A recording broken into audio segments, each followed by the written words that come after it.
नमस्कार दोस्तों, कैसे हैं आप सभी लोग। आई होप आप सभी लोग बहुत अच्छे होंगे। आइए दोस्तों, मैं आप सभी का अपने YouTube channel Ajay time plus two पर हार्दिक स्वागत करता हूं। जैसा कि दोस्तों आप लोग जानते ही हो, आज न्यू एक्सरसाइज जो है वो दक्षता अभ्यास 11 है। दक्षता अभ्यास 11 और विषय गणित है, वो तो आपको पता ही है। और जो क्लास है वो 8।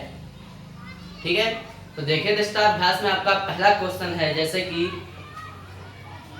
देखिए क्वेश्चन नंबर 1 कहता है कि राकेश की 2 वर्ष पुरानी साइकिल जो उसने 1600 में खरीदी थी। राकेश की एक साइकिल 2 वर्ष पुरानी जो उसने 1600 में खरीदी थी, मोहन ने रुपए 1296 में खरीद ली। जो मोहन है उसने 1296 रुपए में उसे खरीद लिया। साइकिल के मूल्य का किस दर से अवमूल्यन हुआ। हमसे पूछता है कि साइकिल के मूल्य का किस दर से अवमूल्यन हुआ। कहने का मतलब अवमूल्यन दर पूछता है। तो देखिए, राकेश की 2 वर्ष पुरानी साइकिल जो उसने 1600 में खरीदी थी, खरीदी कितने में थी, जो वर्तमान में थे रुपए, वो कितने थे, 1600। तो लिखो, जो वर्तमान होता है वो होता है मूलधन। अगर निकला हुआ होता तो मिश्रधन होता है, लेकिन जिसमें खरीदी जाती है, ऐसे सवाल में देखिए, इसने साइकिल खरीदी थी उसमें वर्तमान में कितने रुपए थे, वर्तमान में थे 1600। तो लिखेंगे मूलधन बराबर, ये मूलधन होगा, मूलधन जिसे हम P से नोट करते हैं, बराबर 1600। ठीक है, मोहन ने इतने में खरीद ली, पहले कितनी, देखिए उसका पहले मूल्य कितना था, इतना था, और जब मोहन ने खरीदी तो कितना हो गया, इतना। तो जो ये बाद में जो हुआ मान वो क्या हो जाएगा, A, मिश्र धन जिसे बोलते हैं। ठीक है, ये होगा A, कितना है, 1296, यही तो है 1296। अब देखिए, राकेश की 2 वर्ष पुरानी साइकिल, उसमें समय भी दिया हुआ है, कितना, 2 वर्ष पुरानी साइकिल। तो लिखेंगे समय बराबर, जो कि होता है n, बराबर 2 वर्ष। ठीक है, तो देखिए हमें P भी ज्ञात है, A भी ज्ञात है और N भी ज्ञात है। कहता क्या है कि मूल्य का किस दर से अवमूल्यन हुआ। दर ज्ञात करवाता है ना, अवमूल्यन दर, इसे हम R से नोट करते हैं। यही चीज तो ज्ञात करवाता है। देखिए, ये चीज हमसे ज्ञात करवाता है। तो दोस्तों देखिए, P, A, N और R, 4 चीजें हमको दी हुई है। कौन से सूत्र में होती हैं, A बराबर P bracket 1 plus R upon 100 whole power n, यही तो है। तो यहाँ से हटा दे लिखते हैं। देखिए सूत्र लगाएंगे, A बराबर P bracket 1 plus R upon 100 और होल पावर n।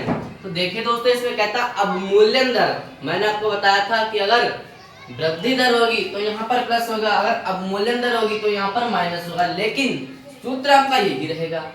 सिर्फ और सिर्फ ये जो चिन्ह है बीच वाला, ये चेंज होता रहेगा। अगर अवमूल्यन में होगा तो माइनस और वृद्धि में होगा तो प्लस। ठीक है, तो जब अवमूल्यन दर होता है तो ये माइनस होगा। और इस सूत्र के लिए दोस्तों बहुत ही अच्छी तरह से ध्यान से याद करना, क्योंकि हर सवाल में इसी सूत्र का काम आता है ना। हमने कई सवाल लगा, सभी में इसका लगभग सभी में आया, इसका काम सभी में आया है ना।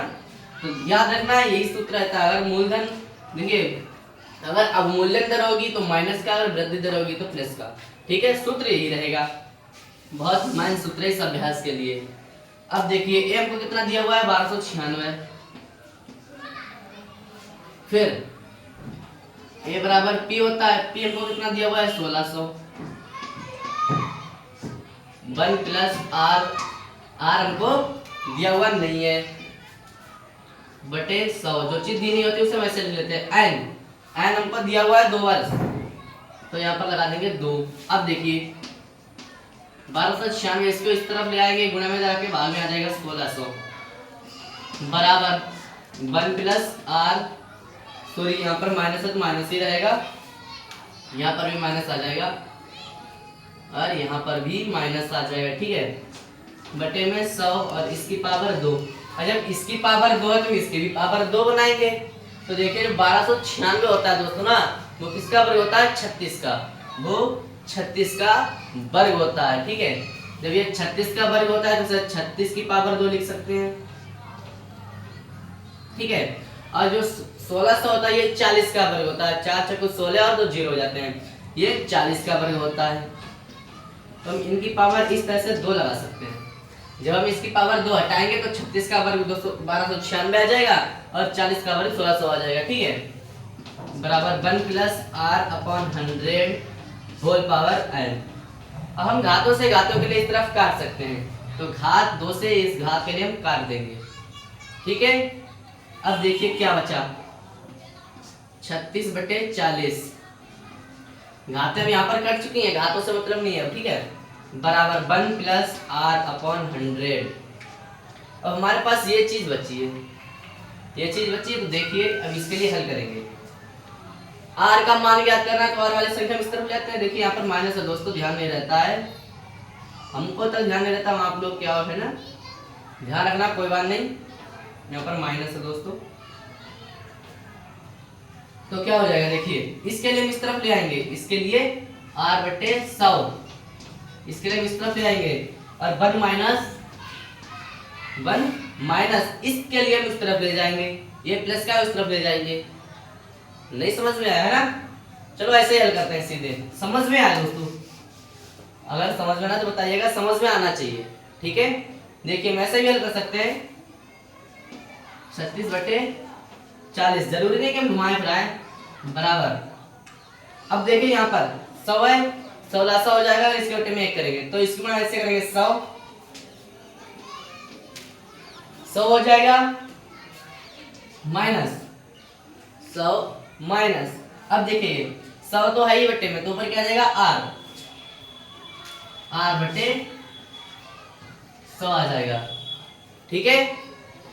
ये तो ऐसा ही रहेगा, इसके लिए हल करेंगे तो इसके बटे में इस तरह से 1 हो जाएगा, 1600 आ जाएगा, ठीक है। और 100 एकम 100 माइनस r एकम r ही रहेगा। अब देखिए, अब इसकी तिरछी गुणा कर लो इस तरफ से ऐसे, ठीक है, इसकी इस तरह से गुणा कर लो तिरछी।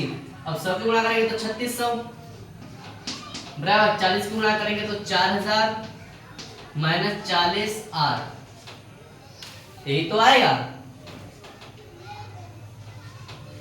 ठीक है।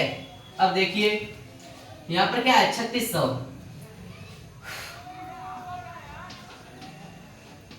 ठीक है।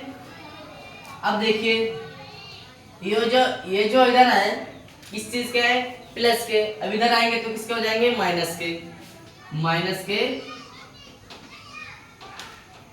4000 बराबर माइनस के 40r, ठीक है। अब देखिए यहाँ पर 3600 इधर 4000 है, और 100 के हिसाब से देखें, बस यहाँ पर 3600 इधर 4000 है। कहने का तो ये छोटी है और माइनस वाली जो संख्या वो बड़ी है, तो घटा देंगे।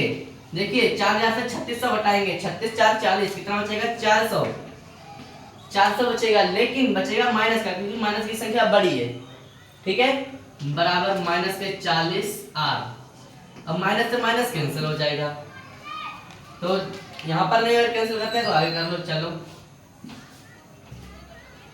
यहाँ पर दोनों पर माइनस रखो। अब देखिए माइनस के 400 और ये 40 इधर आ जाएंगे बटे में, माइनस के बराबर r, माइनस से माइनस कैंसिल, 40 से 400 के लिए काटेंगे 10 आ जाएगा। देखिए 40 से 40 के लिए काट देंगे 0 आ जाएगा 10, तो जो r होगा ये r, ये कितनी आ जाएगी 10 बराबर r। लिख r के लिए हम किधर भी लिख सकते हैं, चाहे ऐसे लिख लें r बराबर 10, और ये प्रतिशत में होगा, ठीक है, r बराबर 10%। हमसे कहता है किस अवमूल्यन दर, किस दर से अवमूल्यन हुआ ना, तो वो होगा 10% दर से अवमूल्यन हुआ, ठीक है। तो यही हमारा आंसर हो जाएगा, क्योंकि उससे दर ज्ञात करवाता है, तो ये जो दर हमारी ज्ञात करवाती है हो जाएगी 10, ठीक है, ये चीज ज्ञात करवाता था। यही आंसर हो जाएगा दोस्तों। उम्मीद करता हूँ ये क्वेश्चन आपके लिए बहुत ही अच्छी तरह समझ में आया होगा, ठीक है। तो चलिए दोस्तों, चलते हैं नेक्स्ट क्वेश्चन की तरफ। क्वेश्चन नंबर 2 देखिए क्या है। देखिए क्वेश्चन नंबर 2 है आपका, इसी में ध्यान से पढ़िएगा दोस्तों। देखिए ये क्वेश्चन जो है आपको हर जगह, ये फुल अभ्यास जो 11 नंबर चैप्टर की जो जितनी भी अभ्यास हैं सभी अभ्यासों में इसका काम आया है, इसीलिए इसको ना भूलें, ठीक है। चलिए, और खासकर अवमूल्यन और वृद्धि का ध्यान अवश्य दें, ठीक है। वृद्धि और अवमूल्यन का ध्यान अवश्य दें, क्योंकि इसमें भी सवाल गलत हो सकता है। अगर वहां होता हो अवमूल्यन और आप अगर सूत्र लगाएंगे वृद्धि वाला तो भी सवाल गलत हो सकता है। देखिए दूसरा है, किसी नगर की वर्तमान जनसंख्या इतनी है यदि रोजगार की उपलब्धता के कारण जनसंख्या 10% वार्षिक से बढ़े तो 3 वर्ष बाद नगर की जनसंख्या कितनी होगी।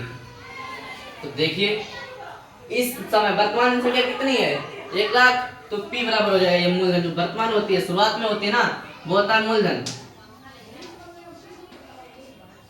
जो शुरू की संख्या होती है वो मूलधन होता है, ठीक है, ध्यान रखना। तो मूलधन, मूलधन के लिए किससे जोड़ देते हैं, P से 1 लाख, ठीक है। यदि रोजगार की उपलब्धता के कारण जनसंख्या इतने प्रतिशत वार्षिक दर से बढ़े, वृद्धि दर है दोस्तों, तो लिखेंगे वृद्धि दर, क्योंकि बढ़ रही है ना, वृद्धि दर जिसे हम R से नोट करते हैं, बराबर कितनी है, 10% वार्षिक, ठीक है, वार्षिक। अब देखिए बढ़े तो 3 वर्ष बाद नगर की जनसंख्या कितनी होगी, समय दिया हुआ है, कितना है n, 3 वर्ष, हमसे कहता है 3 वर्ष बाद नगर की जनसंख्या कितनी होगी, तो 3 वर्ष समय दिया हुआ है, कितनी होगी हमसे ज्ञात करवाता है a, ये चीज हमसे ज्ञात करवाता है, मिश्रण ज्ञात करवाता है ना कि इतनी है और 3 वर्ष में कितनी बढ़ेगी, यही तो पूछता है। हाँ तो ये ज्ञात करवाता है, ठीक है। तो देखिए मैंने आपको बताया ए वाला वही सूत्र है, ए बराबर P ब्रैकेट 1, अब प्लस लगेगा माइनस, बताइएगा प्लस लगेगा माइनस, प्लस लगेगा, ठीक है। प्लस क्यों लगेगा, क्योंकि बढ़ती है, वृद्धि दर है ना, जब वृद्धि दर है तो प्लस का लगेगा, 1 प्लस R/100 और होल पावर n, ए बराबर P कितना दिया हुआ आपको, 1 लाख, ब्रैकेट 1 प्लस R हमको कितना दिया हुआ है यहाँ पे, देखिए 10% बटे 100 और n हमको कितना दिया हुआ है, 3 बार, देखिए यहाँ पर ये यहाँ पर देख लीजिएगा, ठीक है, लिखा तो मैंने सवाल सही है। तो चलिए देखिए 1 लाख, ठीक है, यहाँ पर लिखेंगे 1 लाख और 10 एकम 10, 10 दशावन 100 से काट देंगे, इसे हल कर लेंगे। अब देखिए 10 एकम 10 प्लस है तो जुड़ेगा, 10 एकम 10 और 11 बटे 10 इसकी पावर 3, देखिए 1 लाख गुणे जब 3 खाता है तो 3 बार लिखेंगे, 11 बटे 10, 11 बटे 10, 11 बटे 10, 1 2 3 जीरो से 3 जीरो कैंसिल, ठीक है, 3 जीरो कैंसिल हो गए। अब देखिए क्या बचा यहाँ पे, सॉरी मैंने ऊपर काट दिए, ये 3 जीरो यहाँ पर रखो, ये वाला काटो, बहुत दूर पहुंच गए हम, है ना, ज्यादा दूर पहुंच गए, ज्यादा दूर के नहीं कर सकते। तो 1 2 3, इन 3 जीरो से ये 3 जीरो कटेंगे, क्या बचा 100, तो 100 बचा गुणे 3 बार 11, यही तो बचा। अब देखिए 100 की गुणा करनी है, 100 की तो गुणा करनी है, देखिए 11 की गुणा करेंगे तो कितना आएगा 121, क्योंकि 11 का वर्ग होता है। अब देखिए इसकी 11 से गुणा करेंगे तो कितना आएगा 1331, या सीधा लिख लीजिएगा यहाँ पर 1331, क्योंकि 3 बार है, क्यूब निकलवाता है और 11 का क्यूब होता है 1331, तो सीधे 1331 यहाँ पर लिखिएगा और 100 से गुणा कर दीजिएगा। जब 100 से गुणा करोगे तो 1331 और 2 जीरो यहाँ पर बढ़ जाएंगे, ठीक है, तो यही हमारा आंसर होगा, यही हमारा आंसर होगा, क्योंकि हमसे मिश्रण ज्ञात करवाता है और मिश्रण वाला ही सूत्र था, तो ए बराबर हमको ये चीज ज्ञात हो गई है, हमसे ए ही ज्ञात करवा रहा था। तो लिखेंगे कि 3 वर्ष बाद नगर की जनसंख्या कितनी होगी, यही तो पूछता है, तो यहाँ पर लिख दो 3 वर्ष बाद, 3 वर्ष बाद नगर की जनसंख्या कितनी हो जाएगी, 13,3100 है ना, सॉरी 1,33,100 है ना, यही हो जाएगी, कितनी हो जाएगी, कितनी हो जाएगी 1,33,000 या 3,100, ठीक है, इतनी हो जाएगी, यही हमारा आंसर होगा। हमसे ये चीज बता कितनी हो जाएगी, तो हमने बता दिया इतनी हो जाएगी, ठीक है। तो उम्मीद करता हूँ कि ये क्वेश्चन आपको बहुत ही अच्छी तरह से समझ में आया होगा। अगर आपको ये क्वेश्चन समझ में आया होगा तो वीडियो भी अच्छी लगी होगी, है ना। अगर आपको वीडियो अच्छी लगी है तो दोस्तों वीडियो को लाइक कीजिएगा, सब्सक्राइब कीजिएगा और अपने दोस्तों के साथ शेयर कीजिएगा।